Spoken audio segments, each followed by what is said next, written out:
This happens quite a bit.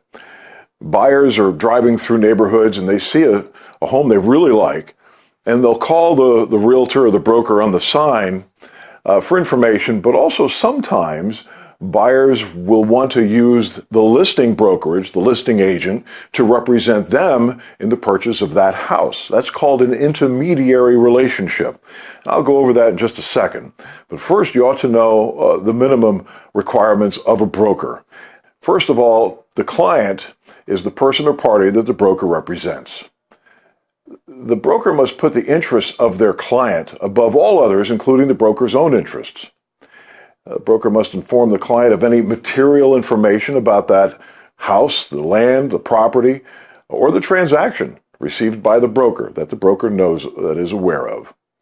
The broker must answer the client's questions and present any offer or counteroffer to the client. And the broker's got to treat all parties in the transaction honestly and fairly. Those are the minimum requirements of a real estate broker to their clients. But what about this intermediary relationship? Otherwise, you're going to ask the listing brokerage, the listing agent, to represent you in the purchase of the house. Now, here's how that goes. It's called an intermediary relationship, and it is not a dual agency, and it's not a conflict of interest.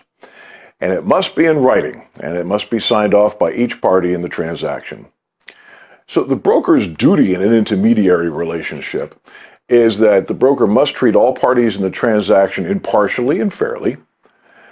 The broker may appoint a different agent within their office to each party with, of course, written consent.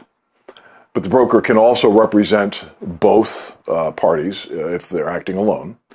The broker may not, unless authorized in writing, disclose that the owner or seller will accept a price less than the asking price, and they can't tell the seller that the buyer will pay a price way more than the asking price. Otherwise, you cannot compromise the seller or the buyer's position in an intermediary relationship. And also, the broker may not disclose any confidential information, or maybe other information that a party specifically instructs the broker in writing not to disclose unless required by law.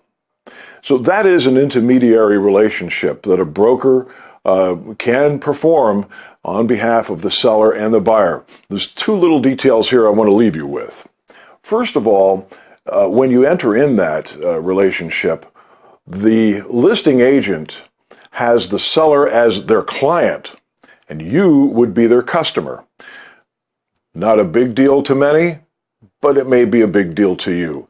That even though both sides get all of the protections that are allowed that we just went over, but you may also want to have your own representation and let the seller have their own representation in this transaction.